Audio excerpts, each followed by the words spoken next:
Kimber and Seth are just going to share with you guys some things about traumatic brain injuries. Just kind of Seth's specific story and how it has affected him. It's kind of fascinating. We're going to talk a little bit more about some of his surgeries. I have been blown away in the last 2 years to see the progress that has changed just since his brain has been getting more blood supply. So ask questions, but I'm going to let Kimber kind of share. So today is a little more specific to TBIs. Which group has TBIs?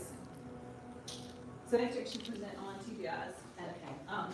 So I'm going to, hang on, let me turn it, I didn't realize it. You tell me where you want me to just kind of start. Okay, why don't you just start at like your education of what you got in the very beginning of Seth's, kind of like the realities of a parent in the hospital with a kid with a TBI. First of all, thank you, Mrs. Steele, for your big heart. And she always wants to bring real life, real people in front of you guys, which is amazing. So thank you for doing that. So she's our favorite teacher, by the way. She makes me want to go back to college, girl. I don't think everybody is going. I know that. How many of y'all just had a 408 test and your brain is like spent? Yes, the testing part, the social part, and They had and all that would be interesting. Doc had a test today, and it's been a fun quarter, hasn't it? But we want to also give a shout out to TikTok and all of our live social media people. Y'all see our camera crew with us. Elise and Aubrey, thank you so much. Actually, hey, before you go, so I'm going to kind of mention that. So, I want you to, in a minute, I want you to share now why y'all use it, and what kind of a tool do y'all use it for other people? Okay, and that kind of goes back to my story actually. So I'll just kind of, I'll do this. I'll start with why we use it, and then I'll pivot. Now that's my new fancy word. Pivot and dive in. Let's dive in now. So I'll just pivot back and tell you the beginning of it. But let me just tell you why we're using the social media, and as much as we can, we share.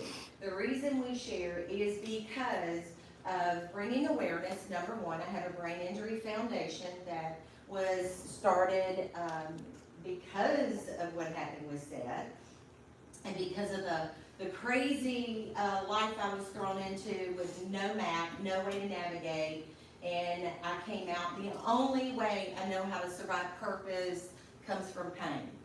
And the greater your pain, the greater your purpose. And I say it all the time, that in between, that valley in between, is where you can get lost. You can die there, because if you start focusing on the bad, terrible, awful thing that happened, and y'all are young, so y'all probably hadn't had a whole lot of terrible awfuls, but I'm 58, and I tell you, there's some terrible awfuls that can happen that will throw you literally off life's trajectory. Because all of you in here have something you've already planned out, mapped out your life, right? Y'all know, I'm getting this degree, this is the job I want. So did Seth. Seth had graduated at 15, and he was in college to be a nurse at the age of 17. More specifically, his goal in life was to do travel nursing, because we are faith-based, we are Christians, and it was to carry, the gospel, but also do the adventure side of seeing the world and all this culture and getting to experience it. And his sister that's right above him, so my middle baby, she's a nurse as well, so they were going to do this thing together. And then something totally unexpected happened, and he got ran over. Now, that's the beginning of the story. We were thrown into a world I had no clue. Literally knew nobody with disability. I knew nobody with a brain injury. And when you're thrown into that world, what became very apparent to me is there were a lot of different medical opinions. Because, you have the scientific journal, and you have to give your prognosis and your diagnosis and give all the limitations and all of the deficits. And so we were told that Seth would never do, and dear God, it was a whole list of stuff, because he was in a coma for 10 days. He was ran over while training for a triathlon. And because of that, which is interesting, he was a youth pastor, and he was a prolific speaker. And wound up with apraxia and aphasia. His language part, the language center, which is like the motherboard of communication in your brain.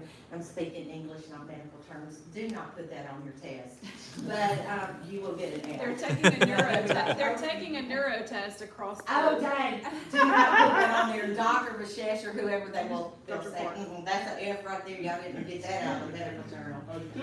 So Seth, What was so that? Seth, I just pulled up your brain scan. So you Yeah. So that was like one of the worst days that I can remember, and I talk about that in the book. It was crazy. But that particular day is when they took us in, and, you know, I thought it was amazing that he woke up out of a coma, and I was like, oh, thank God, a miracle. And then it became the bad news after bad news after bad news. It was a miracle he survived. He did die twice at the scene. They did not expect him to live. There were several other, You're Vanna White. hit and misses, yes, like that. But, so this is crazy. Okay, you see this side? Okay, this was on like a Friday. They did the scan. The part that is white is where the brain has died. When a brain is injured, for you medical students, the brain is injured, it actually withers away. It does not heal like a broken arm. I didn't know any of this stuff. I became educated, not to the medical level, but as a caregiver and someone who didn't know squat about. Is squat a good word to use? I know it don't really mean what I'm trying to use it in, but We're from the I South. We didn't know know what you mean. squat. I didn't know squat, babies, about TBI, brain injury, none of that. Apraxia, aphasia, no clue. Plus Seth was paralyzed on the right side. So we were told he'd never run, he'd never walk unassisted, 5 months in the hospital. And I'm just living day to day. Now here's where you guys come in. When there is someone with a disability, first of all, most of the time, unless it's someone who was born with a disability, then there's I guess a continuing education for the caregivers. But for me, literally, Seth was 17 and was smart and brilliant and bright. I mean, he still is, but he was a shiny person. Y'all know what I mean? Walk in the room and everybody's like, there's Seth. And so all of a sudden now, he can't even communicate what he wants to say. I'm the caregiver. I didn't know anything about nursing. I knew the mama stuff of, you know, how to take a temperature and Tylenol and all that stuff. Get the children that, rock them to sleep, you know, the mama stuff, but not the medical side. And so I quickly began when we were leaving the hospital, and this is what I want you guys to hear today. Something that happened several times in the hospital, several times even throughout, past the hospital, coming home. Every single therapy, every single therapist, every single doctor, medical staff, everybody.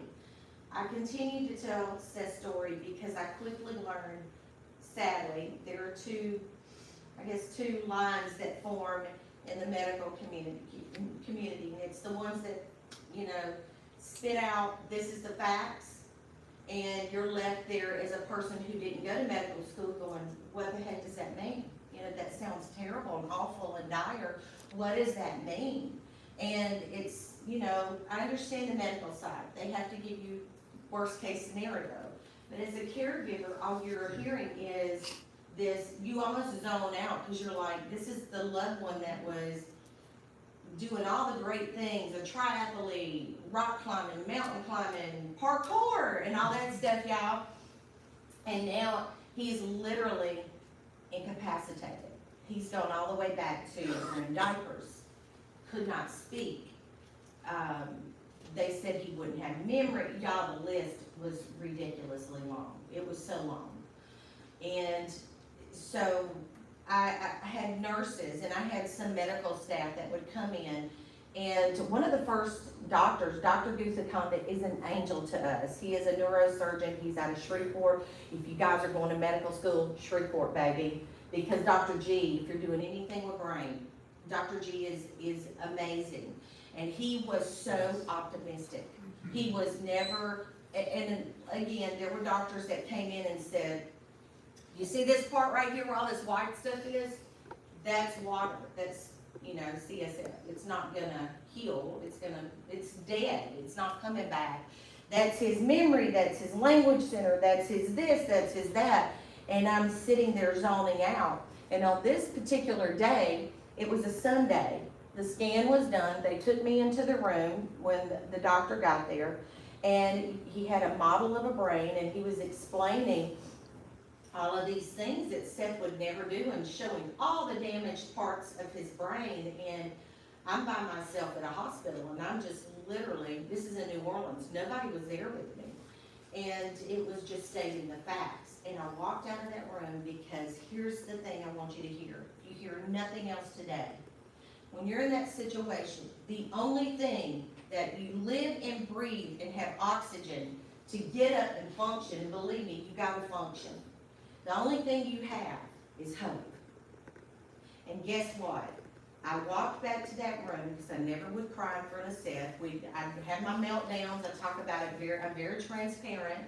Talk about it in the book that I would go in the bathroom, wad up all the towels, fall on the floor, and literally scream my guts out.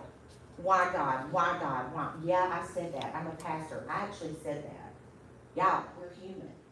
We're human. And guess what? It's okay to be that way. And it's okay to not understand, and it's okay to not be okay. And I had a lot of those days, and he had a lot of those days. But the nurse walked in, and that nurse, I'm in the dark, Seth's taking his nap after physical therapy, and I'm in the dark in the little window seat. That was my bed. And she came over and she moved the curtain aside, and she said, sit down by me, and she said, I know what they said, but let me tell you what I seen. Right then, hope. It was like CPR done in me. And that's what y'all have the capability of doing. It doesn't cost anything. Yes, give the medical diagnosis. Yes, take the blood pressure. Yes, do the physical therapy. Do all of the things you're training to do. But at the end of the day, please give hope. And there's a thing that's called false hope. I don't believe in false hope. You've been in that situation. Hope is hope. You don't have to paint it big. When people are in desperate, dire straits, hope, you can whisper it. And they're so desperate for that drink of water in the desert that they'll grab hold of the littlest, smallest thing. Let me tell you what I've seen. No, that's not a medical diagnosis. It's not scientific. But I didn't need any more scientific. I needed hope, because hope is what got me to function. Hope is what got me to keep pushing and keep fighting. And another thing, we don't know. And if you're thrown into the ocean, the middle of the ocean, and they're going, hey, survive and find shore, and there's sharks all around you, you literally don't even know quite how to swim and go. Where do I go? What do I do? That's what I felt like. And I began quickly asking questions. And over this course and this journey, and it's been a long time, and Lacey was part of that, but over this course and journey, I ran across so many people that were therapists and different people, and I'd always say, what more can I do? Can you give me a key? Can you point me in a direction? You don't even have to knock on the door. I'll knock, just show me what door. Okay. And shoot.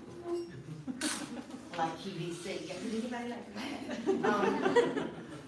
But that's where you guys come in, is because whatever journey you've chosen, whatever path that you've chosen to, pursue that career, don't lose that. Don't just become that robotic, bam, here's your diagnosis. Bam, here, let me check. The best doctors and the best nurses have been the ones that actually took the time to show they cared. To show they cared. Because, guys, listen, especially with brain injury, the stats are so stupid high that it's like 1 out of 7. That means, count, 1, 2, 3, 4, 5, 6, 7. One of y'all will either experience a brain injury in your lifetime, or you will find and meet somebody, maybe your grandparent, from a stroke. There's different kinds of brain injury. ATV accident, just hitting your head in football, right? Or basketball or sports, period. For Seth, he was just training on a triathlon. for a triathlon on a bicycle, 60-mile ride after college, doing all the right things, and then something totally unexpected happened. So that's how things happen. But whatever you're on, whatever that career choice, whatever that journey, just make sure you don't lose sight of the humanity part, the compassion part. Because they don't teach that in school. I ain't knocking school. They don't teach you that. You have to find it deep inside of you. How do you find it? Because the person inside of you could be your brother. What would you want your mom to hear if they're experiencing that? What would you want to tell? If that was a doctor and you're the doctor and you're sitting in this new world of this unexpected stroke or trauma or whatever it is, what would you want that doctor to say to your mama or to your sister or to you? And that's how you find what is, it's nothing profound. It's just human compassion. So Kimber, you mentioned, I mean, y'all have all heard my story of Ollie, and Kimber and I share a lot of that. And she mentioned the why they do the foundation, okay? So some of you have had family members, or maybe even yourself, you've had where's my people that have had a pretty serious sport injury? Okay, all right. Lauren, you want to share what you had? I messed my knee up playing basketball. Okay, so I'm going to ask you, because I know we've talked about this. So when you were just kind of stuck sitting, did you look for stories of other people? Mm-hmm. You want to find anything and everything of other people and their stories that are going to help you, and are going to give you that little bit of knowledge, or even if it's the bad things, you want to know what they are. I did that when Ollie was in the NICU. This is kind of funny. How many of y'all remember Octomom? Yes. She's the woman that had all the babies at one time. So her kids were actually born while Ollie was in the NICU. Oh, wow. And all of her babies were in the NICU. And so they were like all these tabloid magazines. She was selling the pictures of the babies in the NICU because she was able to make money. That's what she was making money off of. That's why she got pregnant, so that people would pay attention to her. But they were posting these pictures, and her babies were in the NICU. And I would look at those babies. I would look for any pictures I could find, just to see other people experiencing what we were going through. And with TBIs, we're going to kind of push to those a little bit. It's like autism.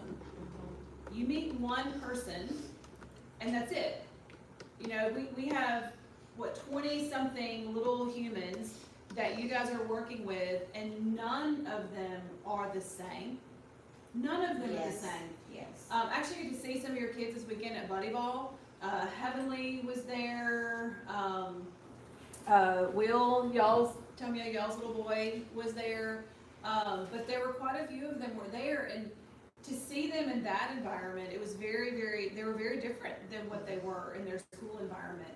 And I mentioned y'all a little bit the other day about TBIs, and Kimber mentioned like the difference, the variety of them. We're about people who want to work with sport athletes, potentially, okay?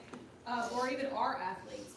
The concussions and the impact that they have on those individuals, not just their life within their career, but their personal lives.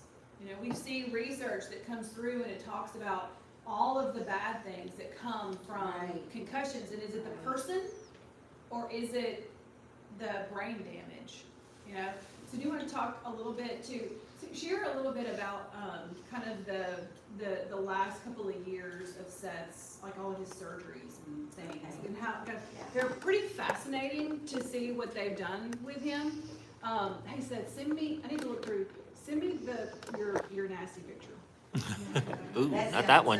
Not that one. Not that one. For clarity, TikTok, she is talking I want y'all to see the medical thing. It is pretty gross. Okay, I'm just saying.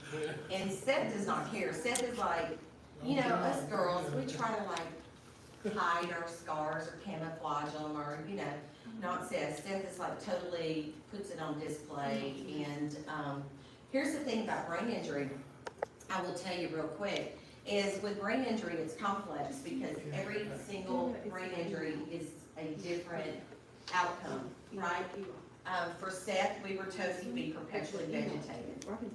He ain't, okay? But we were told that. We were told when he came out of the coma, you need to find an institution to put him in. He'll never, ever do anything, ever. He'll be flat like that table, no expression. If you go to TikTok, and I think it may be even on some of the other social media platforms, but if you go and look, there's a pinned video at the top. The first one is the book, and us talking about the release of the book on Amazon, iBooks. It's in a university bookstore, Barnes and Noble, yay. And then the other thing is, the second one is the ESPN video story, which I think all of y'all saw. The third one on there is the one that is his first outing, 4 months later, first outing from the hospital, and you can see he's flat. There's not really expression. He was still paralyzed on one side. One side of his face literally did not move, like he was paralyzed. That hand was like clenched up, the right side, and he was right side dominant. So he had to learn how to do everything on the left side. Like, can you imagine that? Like, you relearn everything, but you learn it with the side that don't even know what the heck's going on, right? And he had to do that. The funny thing is, Seth used to lie to impress the girl and tell him he's ambidextrous. Y'all know, like, I use right and left, and now he really is. But he learned everything again with the left hand, and then his right hand began to come back. And exercise played a part in that. But with the surgeries, Seth had 18 surgeries over the course of, we just celebrated 12-year rebirthday. 18 surgeries. And the frustrating thing is, there would be progress, and then it would be huge setbacks. So it was always like this seesaw thing of, oh, we made great progress, and then great setback. Great progress, great setback, before you could even get through celebrating. I will tell you this, just for all of you who are working with people with disability, always, always push them a little bit. Do it with humor, but give them a nudge. For Seth, I was like, I always say I was like Mick, the motivational speaker, being his face like, get up, do it, you know. I was, yeah, definitely, for sure. But it was that push, because the moment you give up is the moment that's your plateau. That's it right there. That's for you personally, no matter what you're doing, no matter what you do, whether it's recovery, whether it's like, and I always say this, you know, if Seth didn't have to want to, Seth had the team around him. He had the support. But there's a lot of people I've met over this journey that they don't have the support. And you know what I've always told them? You may not have the support, because they were like, if I had a mom like you, if I had friends like that, and I'd say, no, baby. It don't matter how many, that's it. You gotta choose to get yourself up. I couldn't give him the want to. He had to want to for his own recovery. He had to want to do the 5K. By the way, he came home 5 months later in a wheelchair and in diapers, still semi-paralyzed on that side, had to be assisted to step up. And 1 year later, he came home just a couple days before his 18th birthday. 1 year later, for the Brain Injury Foundation, he ran a 5K on his 19th birthday. Now, that was medically impossible. They said he'd never do that. That's what I'm talking about the push.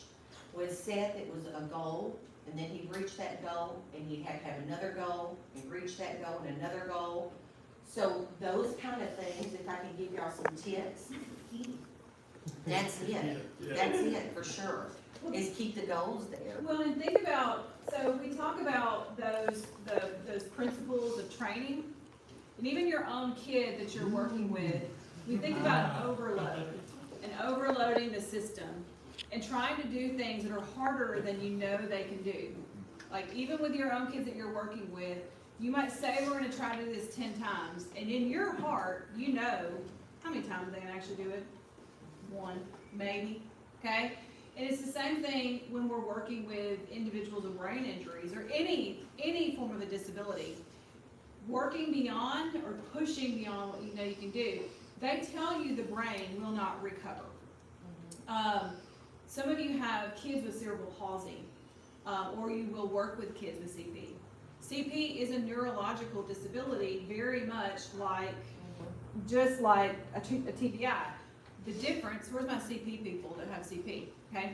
The difference between cerebral palsy and traumatic brain injury is typically cerebral palsy either happens post, before, or before they're born, okay? So there is some kind of trauma in utero, whether that is seizures, lack of oxygen, something like that that happens. It is still a traumatic brain injury, just before the child is born or in the birthing process. And there's some of the kids that we have, there's a family here locally that their daughter, she's actually, her brain injury happened during the birth process. And instead of diagnosing her cerebral palsy, she's actually diagnosed as having a TBI. So she's lived her entire life with a TBI. It happened during birth, okay? Hers is more of a cognitive disability than it is a physical disability. But when we think about training the brain, okay, all of those exercises, those activities, that movement that you're creating, think of the brain like a muscle, okay? And like when we look at that image of his brain and where it's not functioning, or it's said it's not functioning anymore, like it's, okay? So what was this, was like what, how many months in was this? This was, gosh, probably 2 months in, maybe a little more, but about 2 months. And then what's this one? That was actually on that Monday. A week later. A week Oh, later. it was a week later. It was a week Yeah, later. because this was done on a Friday, but they didn't discuss it until literally that Sunday morning. Yeah. But this was a week later. Did y'all see how many of y'all saw the picture that he was showing y'all of him post-surgery? This is, I mean, I mentioned this for 202, I always say this, but this piece, like I said this in the last class, this piece of his skull, that's his skull. He's not Cousin Eddie with plastic, government plastic there, where like the microwave goes off and he loses it for Right. Like, that's his skull. It was not, it was completely broken. Mhm. And they pulled that piece of his skull and they froze it. Yeah. They froze it for how long? 4 months. Yeah. Wow. Isn't that fascinating? They froze it for 4 months. So he had a big old hole in his head. Whenever they tell you, man, you act like you have a hole in your head. He did have a hole in his head. And then they went in and cosmetically, it was really just cosmetic, right? To kind of protect what was still on the other side and then to not have the big hole, right? No, that what they actually did is they removed that skull piece in shrink So it would- for so the it's celebrated swell. Yeah. And so the. And that's what you're and seeing then- there. Yeah, and then they Swell. sent the skull piece to Shreveport because he was here first, and then they sent him to New Orleans Children's Hospital when he was stable. So he was in New Orleans and the skull was still here? Yeah, and they brought it, it was cryogenically frozen, and then they replaced it with his own skull piece, which that's a rare thing, because a lot of times, unfortunately, your body absorbs that, and they didn't know if it was or not, but yeah. Or so- rejects it? Mhm. Or reject it? Yeah, exactly. But right now, on this last surgery, the one, did he show them the picture? I have the picture, I'm gonna wait, I wanna explain it. You're gonna make me get sick before they go to the next class. So, yeah. So the first time they did this, it was right after he competed at the USA Games. He insisted on shaving his head, it was almost, I don't know. Yeah, most of y'all heard that story where he Yeah, it's shaved about his head. 9 years ago, and he shaved his head, and he's leaking brain fluid, and so they did the deep tissue, the first one, the deep tissue skin graft, where they removed it. By the way, if y'all are getting the book, I'm just gonna say, the ebook is better, let me tell you why, it's only $4.97. The ebook is better because you can click hyperlinks all through it. When I'm mentioning anything, there's hyperlinks that go straight to pictures, straight to videos, so it's like more interactive, which, I love the interaction part of it. I couldn't do it with a book, obviously. They're both cool, but the ebook is cool.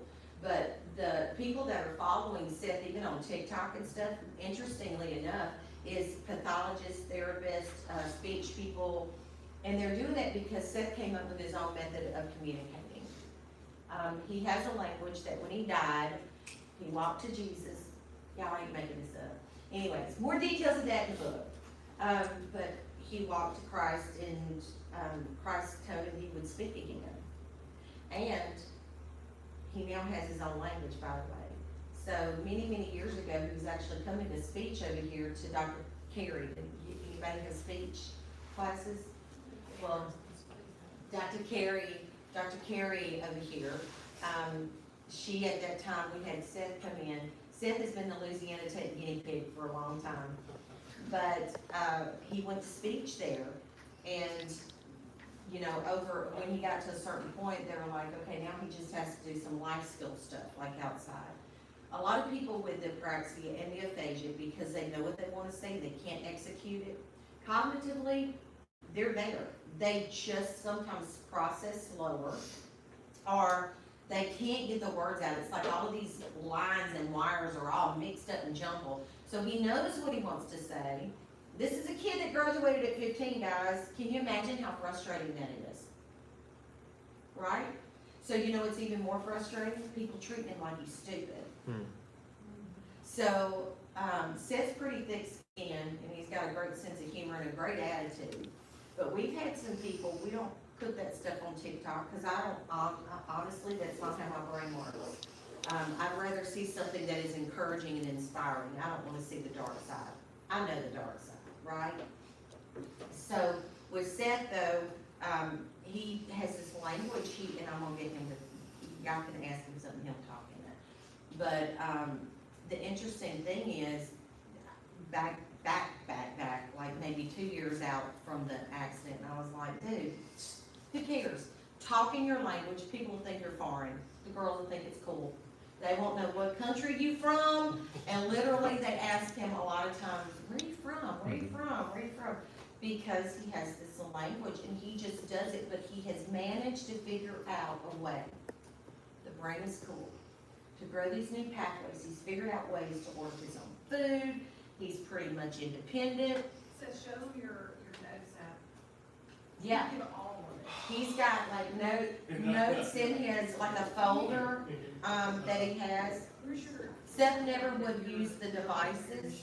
He refused to use any of the speaking devices, which was like making my head frustrated, But he's developed even certain things. He learned some sign language. He can spell some letters, and there's things he can get out. But a lot of times, it's all of the communications that they have. And so when he came home from the hospital, he literally can only say ya, mom, and nah. And there's a video of him writing his name in the hospital, and y'all see Seth, but it also says Pim. Y'all, I don't know why that came Pim out Seth. that way, but we gave him a little whiteboard.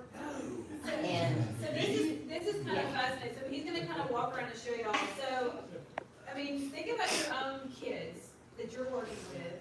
So they each have a kid that they're working with. Okay. And a lot of them, how many of your kids are non-speaking? Most of them are non-speaking. Okay. So frustration comes from not being able to communicate your wants and your needs. Okay. We talk a lot about visuals and how if you can't read the words, how do you put a picture or a video with it? And so I'm sure that's a lot of what Seth has done. And what he does, if you look through, if you look through his notes app, he's actually taken those notes and he has them broken down into categories.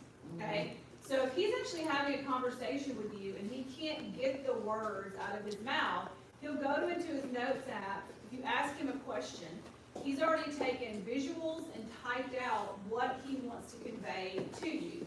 Okay? And that can be anything from ordering food, to telling his story, to telling a specific piece of his story, to telling you about his tattoos, from what typically people will ask. And so just like I'm telling you, put visuals together, find videos that you can use to communicate with your kid, Seth is doing that for himself already. I've even seen him, there's been days where I've asked him a question, and it's not something that he has right there, and he'll just pull out his phone, and he'll actually just type it. Okay? So we think about alternate communication, my group that's doing autism, how do we communicate without the use of our voice, okay? So that high technology, or even low pieces of technology to help communicate that. That's what he's doing. So that's, alternative ways of being able to do that. I want to go back to your surgeries. We talked about the brain, and I mentioned cerebral palsy. I have kids that I've worked with that have CP, and they have trauma to their brain, and they're told the exact same thing. Like your child, if we look at the scan of your child's brain, they will never be able to do X, Y, Z, okay? I have heard parents tell me, my child, when they were 5 years old, they were told they would never be able to talk, because that portion of the brain is gone. So those of you who have neuro, you learn about those neurological connections, and when those neurons are sheared, they don't redevelop.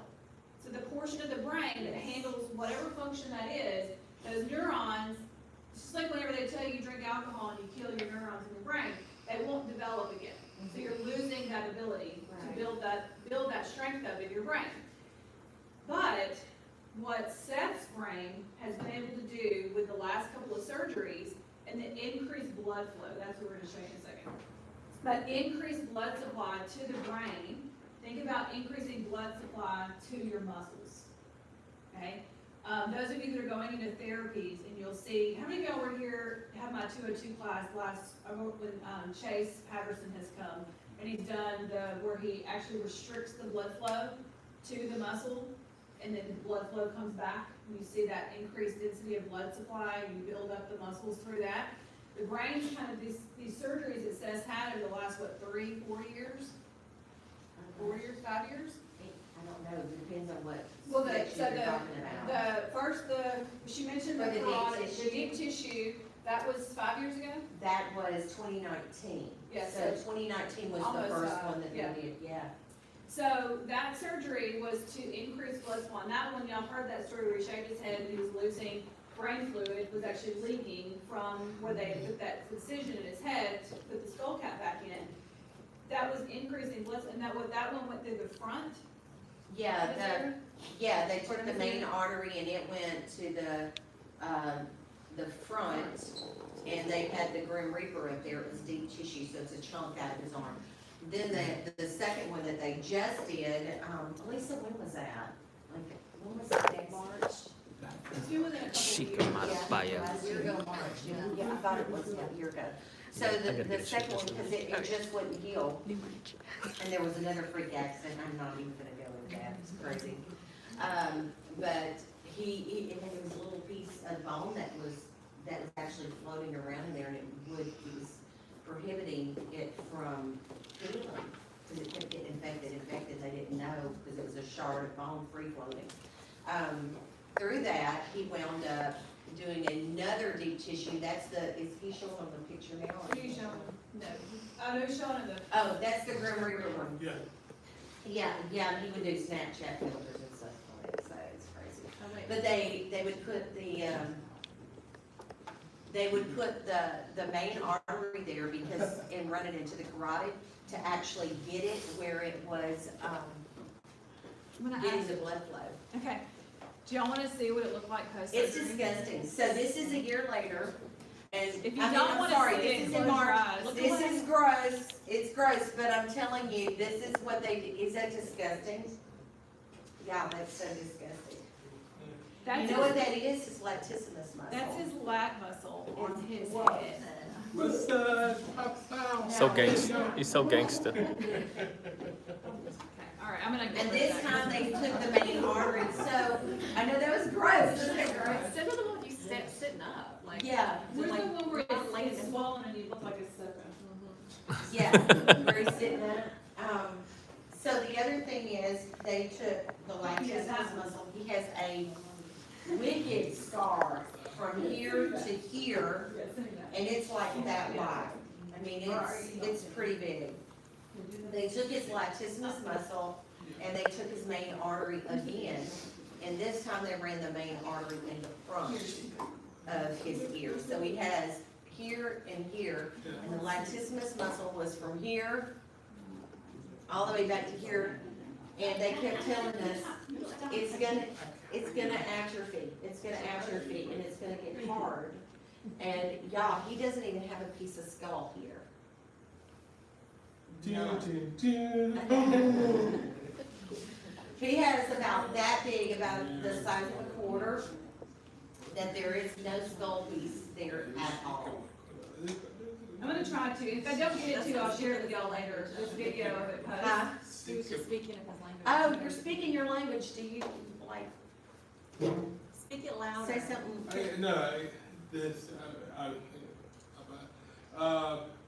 He shake over the kayak and. Go play. Just play, man. Go ahead. No. How are you? Good. Yeah. Yeah. He said no. So, there's some phrases he knows that he could just automatically say, but then most of the time though, he starts talking his language. Something about, Seth that's very frustrating, and some of your patients that y'all might encounter, maybe this will be the thing. I told you one of the most frustrating things he has dealt with is people treating him like he is stupid or not all there. When we go out and he orders food or anything, Seth will talk to everybody. But a lot of times people will either go, like that.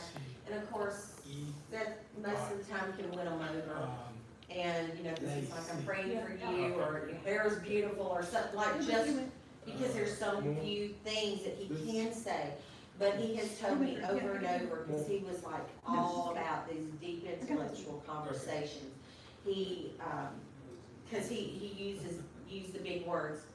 The crazy thing is, Lacey, I don't know if I think I've told you this before. The part of his brain that's missing, it destroyed his whole language center. The brain is regrowing a language center on opposite And sides. that's where I was Isn't it going crazy? with And the your pathways.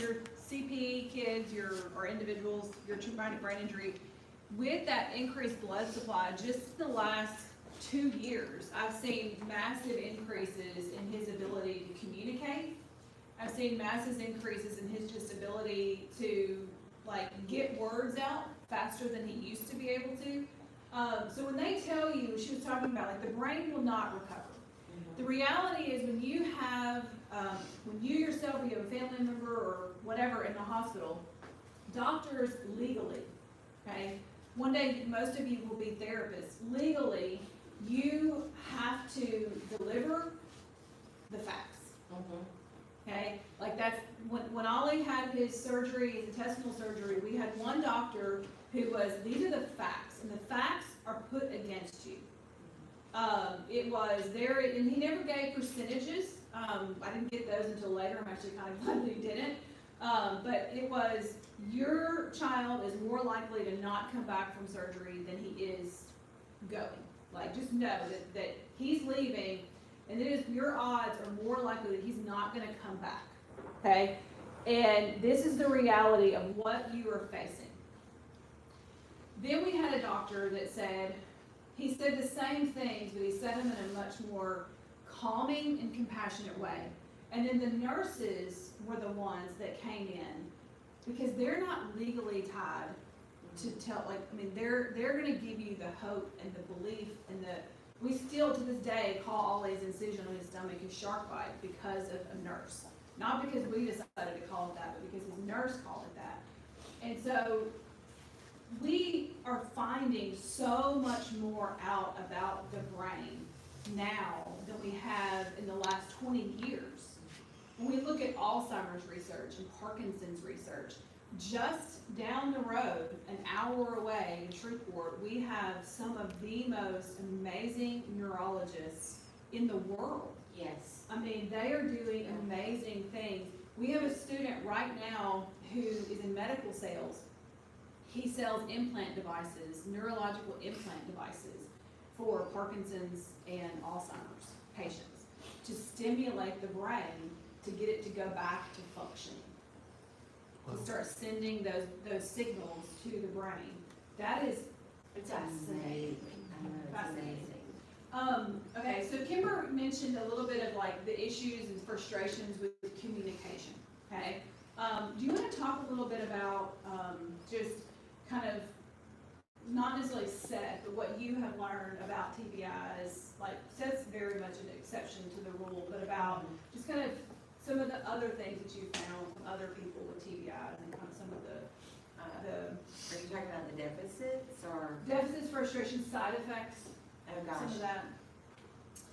Yeah, so, I would say I think you even mentioned this, each brain injury is totally different. It might even be the same area of the brain that's damaged, but you can't cookie cut the recovery. For Seth, we were actually told, even at the beginning, that, when he woke up from the coma, the same doctor and this was not Dr. Gifford Condon, but the same doctor that told us to put him in an institution also said, came back and then later she said, whatever he is in a year is all he'll ever be, because the brain will not recover past a year. And that is absolutely not true.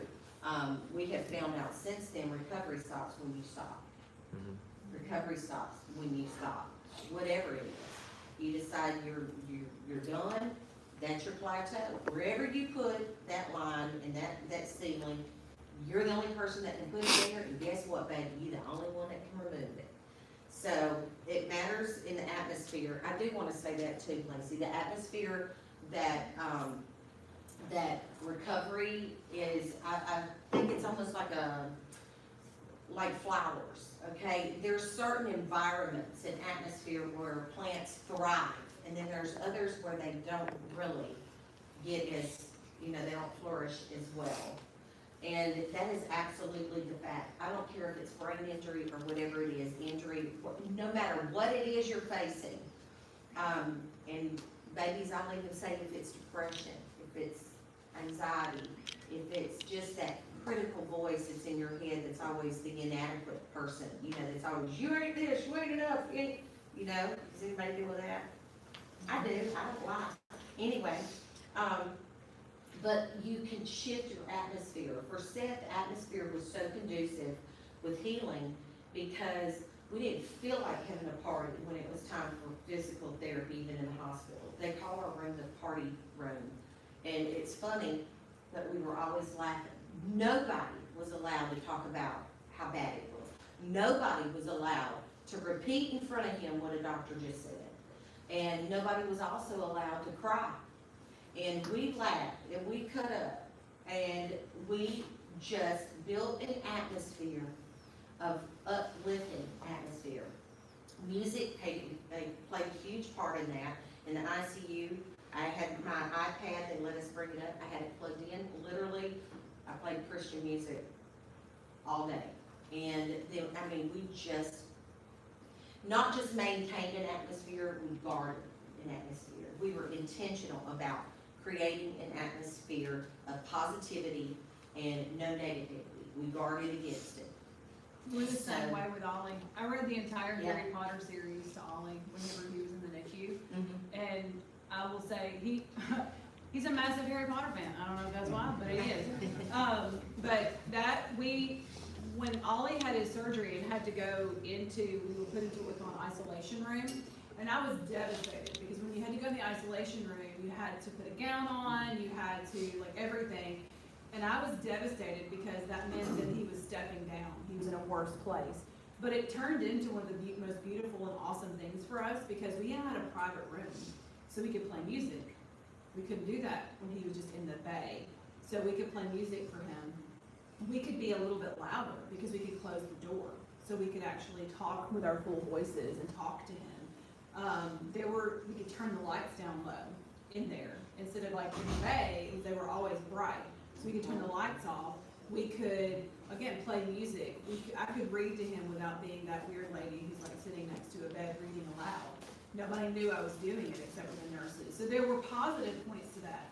But they talk a lot about, those of you that want to go into therapies, if you end up in inpatient settings and you're working and doing physical therapy on an individual who's not responsive, there's been studies that they can hear you and you just don't realize it. Your kids that you're working with, just because they can't speak and they seem like they're not communicating, they hear everything.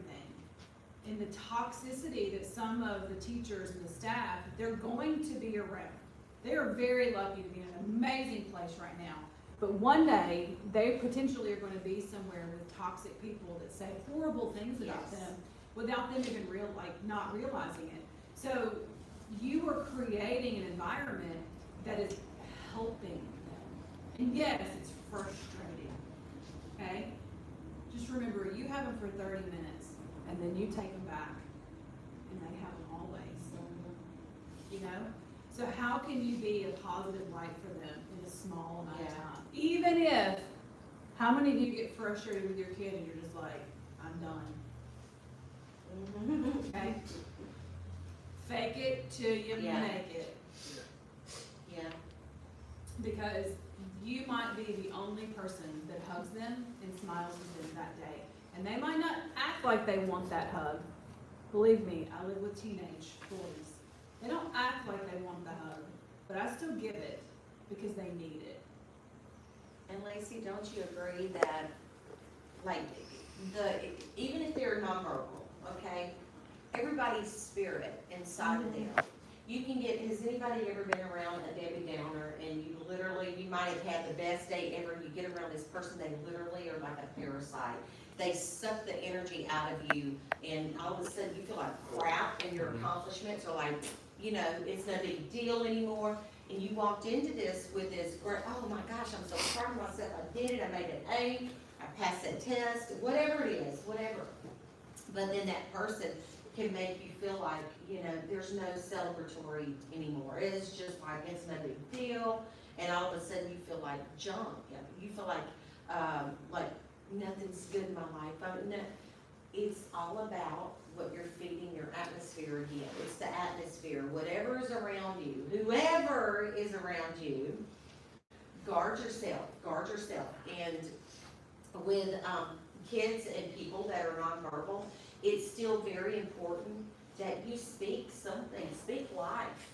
You do have the power of curses and blessings and life and death in your mouth. I believe very much so, even what you speak over yourself, but what you speak over your patients, the people you work with, if you build them up, they may have never heard in their life that they can. They may be in a home where they have people that resent that they have a disability and resent that they have to take care of them. Yeah, there are people like that. They get that check, and that's why the kid's there in their home. They don't really care, so the kid doesn't thrive. You may be the person that for the first time in their life, you look at them and say, I believe in you, I know you can. I know you can. I know it's hard. And you can cry and you can pitch a fit, but you know what? I know you can do it. I believe in you. Those words, that child, that person, that caregiver will forever remember you. They'll remember the ones that were speaking the negative, because I do, but I also remember the few that I can say that made not a difference, the difference. On the days that were the darkest, they were the ones that brought the light. And y'all are all light bearers, whether you know it or not. You can walk in and you can go, well, it's just another patient, and go through your little routine. But remember, you're either gonna be the one that gives them hope, or you're gonna just be another one of the ones that don't give them anything, or take it from them. How many of your kids come to you when you walk in the door? They go right to you. All right, Clayton's got his hand up. How many times have you seen your little boy? 3, 4. He's a handful, right? Nonverbal, but he comes to you, right? 3 times. A kid who can't speak, who, I'm sorry, you did not win the lottery this year, okay? This kid is tough, hard. That's good training. Work with. It's good training. But he knows after 3 times who he is and goes to him. Tomorrow, you're gonna go see your kids, and be the first time in 2 weeks you've seen them. How many of them, I want you to make a note, how many of them come to you and recognize you, okay? And then I'm gonna pick this to you, okay? What's it like when people don't talk to you because they think you just can't? Oh, yeah. How often is it somebody doesn't make eye contact with you to have a conversation? A lot. Yeah. How many times did they hear you speak and they go to your mom and start talking? Yeah. A lot. Yeah. Yeah. Yeah. How many times do you have people try to have a conversation with you because you can't get your words out, they just stop talking? Yeah. How are you? What the hell? Yeah, what the hell? Yeah. Yeah. How many times do people try to put words in your mouth? Yep. All the time? Well, You don't talk about your mom. no, I'm standing right here. No, hey, no. No. A lot. Even that right there, if I would have asked him that 2 years ago, he wouldn't have got that together. Yeah. No, he would have been scared 2 years ago, now he's not scared. No, I think the increased blood supply is Yeah. to the brain is Yeah. making massive differences. He been scared of you? Yeah, cause you know, when he get home, he gonna get a whooping. Okay, get back in the basement. He got a lot of fire on TikTok. Can he do his fire thing? You're getting a lot of fires on TikTok. Fire! That's right, that's right.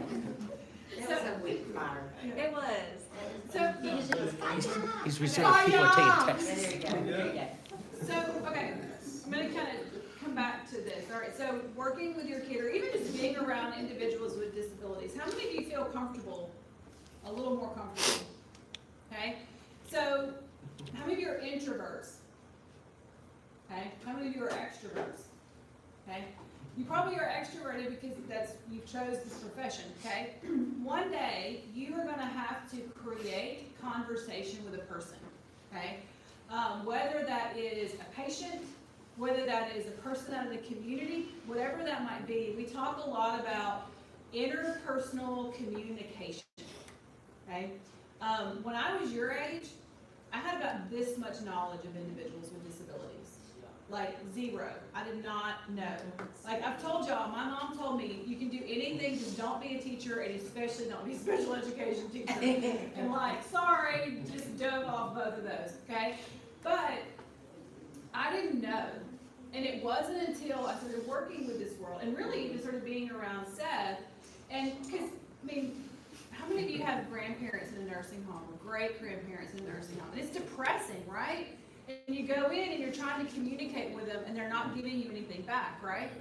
So your first instinct is, if they're not giving me anything back, I'm just gonna shut off communication because I don't know how to respond or I'm uncomfortable responding, okay? So being able to look at Seth and actually talk to him, that's something that I've had to learn. But you only learn through doing it and through experiencing it. And someday, those of you that are therapists, even like coaches, my individuals who are gonna start coaching and you're gonna be working with teenagers, somebody's gonna shut down on you. And you're gonna still have to communicate because one, you're being paid and you gotta keep going. Or two, you've gotta make a decision to help them. It's not about you, okay? And so learning how to do that small talk communication is really important. How fun is it when someone just comes up to you and has small talk? Yeah. Great, right? Yeah. Makes your day, right? Yeah, fun. Yeah? Yeah. So, because what do you get to do when you just have small talk with somebody? How many people do you share your story with a day? Yeah, a lot. Yeah. Everybody Yeah. you meet, everybody. But like, I always think this is a beautiful thing. Like, I would have never met Seth had it not been for his accident. And you were probably a chatty Cathy before you had your accident, right? Lord, yes. Something tells me, well, how many of y'all have heard this about Seth, that Seth was a practical joker? Yes. You pulled some pretty bad pranks, didn't you? Yeah, like really bad, right? Oh. I read about some in the Yes. book, but you Yes. definitely did. Even after his accident with the tears. He's been, yeah, even after the accident when he went and got the fake tattoo, Oh, yeah, that was, yeah. I remember 1, that. 2, tie. So, yeah. Seth! Okay, do you want me to tell the story? Yeah, please. Do I have to Go- cover we that? go, because we've only got. We 10 want- I minutes. wanna Don't take take a picture questions. and everything with it. Okay, I wanna take questions, so we've got 10 minutes. Anybody have any questions? Hey, get the book, and you can read Hey, it. people Read are about the sometimes asking tattoos. what the name of the book is and where they can get it. Push Through It, the Seth Hanchey story. It's on Amazon, iBooks, Kindle, ebooks, and also Barnes and Noble. So you can order it on Amazon. Please leave a Do review. any of y'all have Leave any a questions before we kind of ask him? I mean, yeah, do you have one more? You're like, okay. So, No question is stupid, trust me, we've heard so them. Seth was a talker. Like, he was gonna have a career talking to people, like words coming out of his mouth, probably so much so that you prevented other people from talking, huh? Yeah? Yeah. Okay, Oh, and, what? and to lose your voice, to lose the thing that makes you you. Like, could you imagine losing the thing that makes you you, and then having to learn? It stinks. Gone. Yeah. Uh, Yeah, when he came home, by the way, he can only say ya, ma, and nah. That's it, that's it. And by the way, a tip here just for y'all, if you're talking to somebody that is nonverbal, and you're having to ask a yes/no question to some of your people, I hated message boards. My sister is a sign language teacher. She taught Seth yes and no. So that became the easiest thing, because then you're not going, oh God, where'd I put the board, where'd I put the board? Yeah. And so that, Yes. No. no, and that became one of the easiest ways that he was able to communicate at first. Yeah, Ollie even learned sign language. I didn't. Are teach you? Preschool did. Fine or fancy. Yeah, that communication is such a, I mean, to know how he communicates now and to know that he's had to learn new ways, it's really Yeah. fascinating. So, It is, even the processing, has been pretty amazing. yeah, I'm telling Like, you, to just see in the his last couple of processing years, I've quicker. seen massive increases in Yeah. communication. And put yourself into difficult situations to help yourself get comfortable, you know? Lose your phone for a little while, Yeah. and just go Mhm. talk to a stranger, Mhm. not about the weather. You know, one day, most of y'all are gonna have kids, Lord willing, and you're gonna just stand on the side of a soccer field or the side of a baseball and have to have a conversation with other parents that you have zero interest in talking to. And you will find lots of ways to be creative about conversations that you have. And that's a good way to practice it, because I do that all the time. Mhm. Any questions? Do y'all have any questions? Okay, so this is what I wanna do. I want y'all to come up and get a hug from Seth, and I wanna take a picture of our class. And we do have some books, but there are also books in the bookstore. And then I also have, bracelets Okay, for people. all right, so y'all come. These are prayed over, if you don't need one. I'm gonna be here until they leave, and then I'll go into the gym. If y'all, how many of y'all want